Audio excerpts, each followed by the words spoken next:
Welcome to another design sesh for the Valorant Fantasy League. Today, we're going to look at some really refined designs that show vision for where we think this product would go. So they're pretty well complete. We've got a lot of the details worked out. We're only going to look at 3 pages. These are really just to set the tone, set the strategy, set the vision, so you could build off this. Today, we're going to look at those first 3 pages. We're going to dive right in. I had considered before diving in doing like a review of all the steps we took to get here. I'm not going to do that. If you want to see that, you can go back through the previous videos, or you can go to our website at rampant.dev/VFL, and it documents, how we looked at the beta, captured observations, opportunities, wireframes of different varieties, visual concepts, etc. So if you want to take a look at that, feel free to dive in over there. For today, though, we are going to look at 3 screens. The first of which on the left is our scorecard. So the score that you got in the prior week, our setting the roster screen, so preparing your roster for the coming week, and then also our standings page or our leaderboard. We're going to start with our screen for setting the roster, since this is really the first thing you do when joining the VFL. All right, on the left, we have an area for where you set what your roster is. So we have 4 different roles: duelist, initiator, controller, and sentinel, and 2 players go in each role. A little subtle thing here is we've put them in this box with rounded edges to just I don't know what the right word is here, but just to really get at the idea of a clipboard. Your coach, your manager, you're setting your lineup, you're probably doing that on a clipboard. So just fun little things like that to bring in a tiny sense of immersion. On the cards themselves, let's look at those.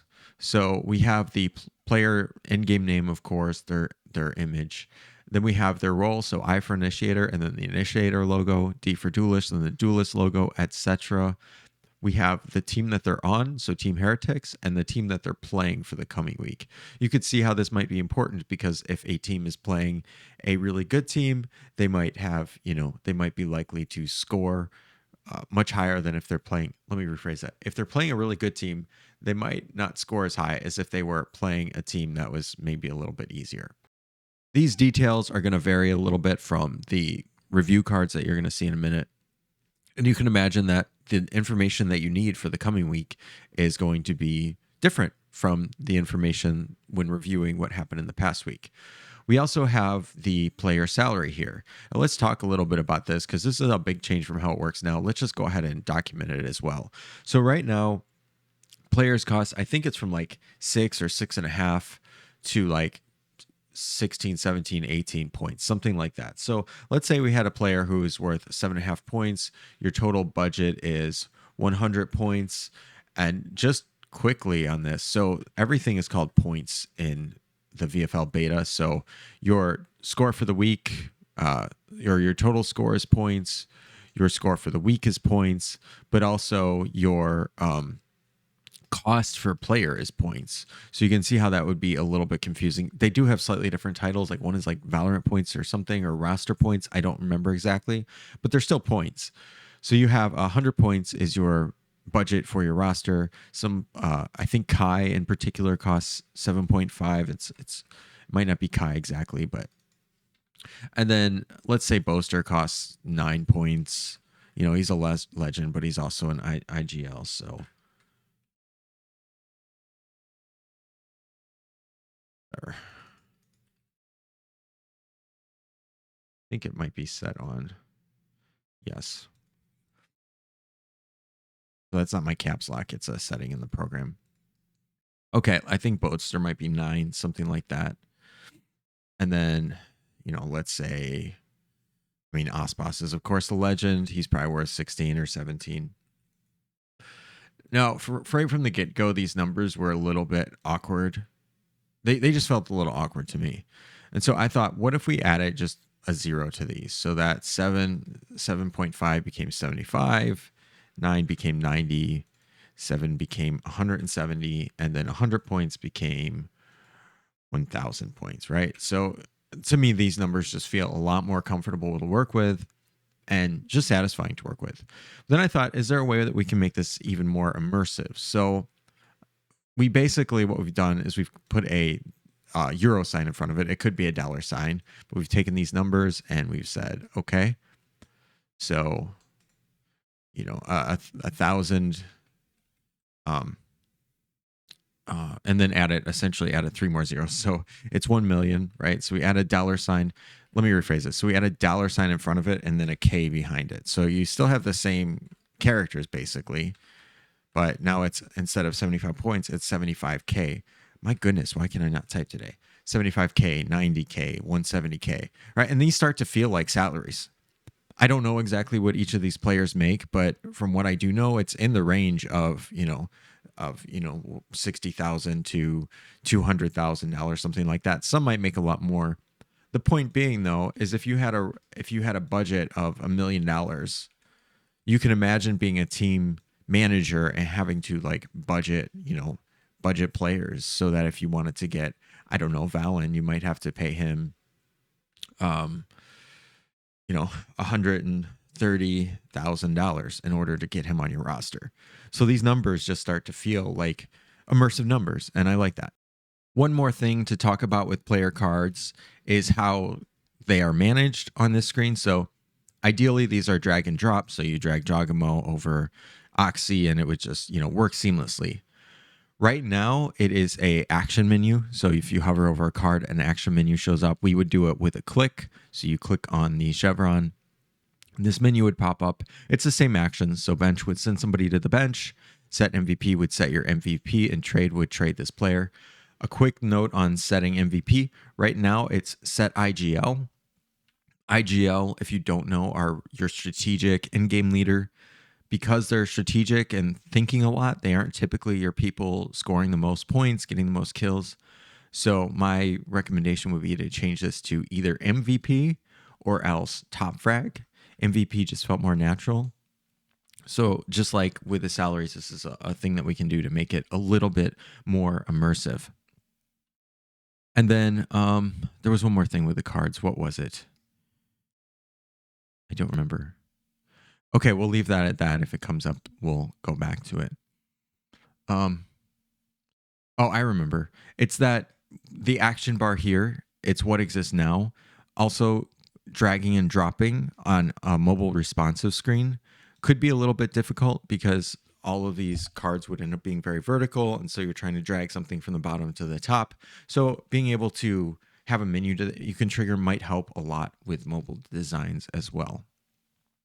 Let's zoom out and look at the page as a whole, because there's something in particular I want to point out. So, which is the ad. Now, we all hate ads, and if you have an ad blocker on, that's fine. However, an ad is a nice way to not have to pay for your server, your platform, just general upkeep. It's a great way to maybe have a little beer money for the developers or coffee money. And it's just a good way to support the project without anybody having to pay directly. I do think that ads don't need to be super obnoxious. I would like it if this ad was not just like a Google drop-in ad, but if it was something more curated and where you could work with organizations, like gamer organizations, like maybe somebody like Sentinels, right? They have their Razer mouse that's themed in their brand. You could see them maybe wanting to advertise this here. Pulsar is always making, gamer stuff that they want to advertise. You could see something like iBuyPower. They make computers. You could see a fashion brand here, even something like that. Anybody who really wants to appeal to this audience. And really, as you select those sponsors, you could particularly select those that feel like they fit within the space. I'm a big fan of that type of advertising. So, I think it's also a good way to be able to support the platform without anybody having to pay for it. All right, let's hop on over to our review, our scorecard screen, I'm calling it. So this is where you look at your score from the past week and how your individual players did. So on the top right, speaking of scorecard, we have a little scorecard, your week, the number of points that you accrued over the week. And this is just a summary of these top 4 players here. Your weekly placement. So you got 17th overall out of all the players this week. Your week over week improvement. So you went up 7 places. So you would have been in 24th. You went up to 17th this week. Your end of week ranking. So 69th is where you are in total standings. You can see that reflected up here. So weekly placement, 17th. So you got 17th place this week, but still, if you aggregate all the weeks, you're in 69th place. And then your unused budget, 10,000 euros. I did euros, by the way, because the creators of this are in Europe. It could be dollars, it could be euros. It doesn't matter. On the left, we have a different layout for our players, and it's vertical this time because of the fact that only your top 4 players score points. So you set 8 players in your lineup, 2 per each role, and only the top per player from each row, and only the score from the top player in each role is counted. So 32, 16, 14, 12, these should add up to 74, right? And the players down here who were also played in the role, they didn't score as high, so their scores just don't count. So that's why we've done this in a vertical layout to really highlight exactly how you played the week and who won out. We, of course, still have your bench down here. Let's dig a little bit deeper into the player cards because I mentioned that we're showing slightly different information on this card than the other one. And so we have, first of all, I think it's really great to call out that we have this player card that's really bursting out of the frame. It just shows like this heroic all-star, sort of visualization. It makes it feel dramatic in a really good way.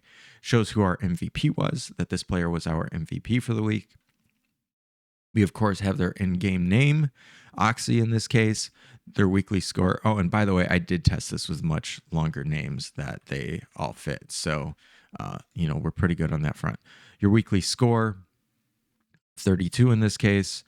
The role, duelist with a duelist icon. So D for duelist with a duelist icon. Your salary, team in the bottom right. A little note on team. Earlier designs, we had team logos here, and they did feel like they just pulled away from the focus of these cards. They made it feel a little bit less refined, a little bit more chaotic. And we've gone with the team abbreviations here rather than the full team name because if you're following the VFL, it's just or if you're following the actual Valorant League, the Valorant Champions Tournament, you'll know these things. And it's just fun to expect players to know certain details like this. And if not, to get up to speed with them. That's part of the fun of a game and part of the fun of the VFL. We also have our breakdown of points here, which I'd like to go over. So these all feed into your weekly score. So kill points it's not literally the number of kills that you got. That would be much greater than 14. There's a certain way that's calculated, which you could go on the VFL website and figure out. But overall, the idea of kill points, bonus points. Actually, let's do map points first. So most series are best of 3. So if you win, you got 2 maps. If you lost, you got 0 maps or 1 maps. So this person won and they got 2 maps. And then your bonus points. So I mentioned before that the MVP, I don't think I mentioned it before. So MVP, when you're setting your MVP, that person's points double for the week. So in this case, Oxy got 14 and 2, so 16, and then that you get the bonus points of 16 because he's the MVP, and that leads to 32. Don't quote me that that's how points work, but for the sake of illustration on this card, it makes sense. I think that's it for our scorecard screen.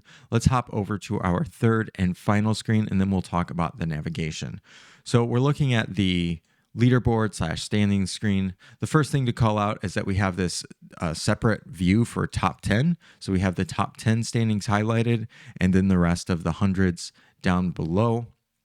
This is just such a great reward for the people who have made it into those top 10. You want them to feel a little extra special because they are truly being elite at this game. It's also equivalent to the idea of the Olympics where you have, your top platform, your second platform, and your third platform. It's getting at that idea and really rewards players in a special way. One of the things that we've added that I don't believe is on the beta screen is a team name. So the VFL has a place where you can put in your team name, but then nothing happens to it. And mine also just didn't save. I think team names are a great way to add to the immersion. I think some players don't care at all, but then some players are going to care a lot. And I think it's a good way to reach out to those players who care a lot. I'm a big fan. It makes me feel like I'm making my own team to be able to name the team. And so I'm a big fan of that. Also, a fantasy sports league like football would probably have you put in a logo and stuff. That's a little too complex for where the platform is now. So just being able to say, here's my team abbreviation, I think would be a cool stand-in for that idea. On the right, we have the number of points, your total number of points, and then also the Discord handle. This is technically all you need. You don't technically need the team name to track these things. But like I said, it's a fun thing to do. We've also added these up arrows and down arrows to say, hey, this person, went up in the rankings this week, or this person went down in the rankings this past week. On the left is our filtering. So you can search by, I believe, just by team name or player name. You might be able to search by placement, just keeping the existing functionality that they have. And then we do have better filtering. So I believe right now, last time I checked, you could filter by the last week or the current split. And I don't know what they're going to do once it goes to another split, but having advanced filtering here really gives you a lot more flexibility to see how things have progressed. I'm always a fan of more transparency, more flexibility. So I like this. I also like that you can see upcoming tournaments, and they're just grayed out because they haven't happened yet. Okay, last of all, let's just talk about our top navigation and how everything works together. So I've kept the intentionally scuffed VFL logo. I think it actually looks especially cool in just a really clean layout like this. I did do a different logo, which you can go see on the website I referenced earlier, rampant.dev. I've also just, really cleaned this up. It's not tabs anymore. It's much more modern. We've got icons to really just catch the eye and draw you to each of the items. I think we also got collapsed one or two of them. I think there was something similar to guide, like FAQs, that I would put under guide. So, just the expectation that the content could be organized a little bit better. We, of course, have your current placement, so 69th in this case, and then the total number of points that you have in the season, 420. This could be much higher. It could be 9,000 something, and I don't know how high the points go, but these numbers could be much higher or much lower. But it's really cool to have them always present no matter what screen you're on. And then your team name, I'm guessing you would click this in order to edit your team name, and then your profile pic, which I believe right now is just going to manage your Discord. We want to keep this lean. We want to keep it simple. We want to utilize all the existing functionality that's been built. We don't want to have to rebuild this from scratch. But doing these visual modifications really help bring a level of refinement, immersion, and I think it's just a lot of fun. And I think that's it. I think that's all we have to go over today. I'm not really sure the next steps we want to take with this. I'd love to connect with the VFL team, see if there's something we could collaborate with here. I appreciate you be patient with me. I've been losing my voice, just sick again. It's been one of those seasons. I don't usually get sick ever, but I've been sick a lot lately. Stay tuned. I'm probably going to start doing some more live streams again, give it that another shot. I've been thinking a bit about what I want this channel to be, and what I don't want it to be is just another, hey, here's top 10 design tips, or, user experience tips, or here's, some cool websites out there. I want this to be a conversation about how things get designed and made, and I'm really more inspired by the creatives out there who do that type of work. So I'm hoping to lean into that a little bit more, and hope you stay tuned for that. But that's it for this one.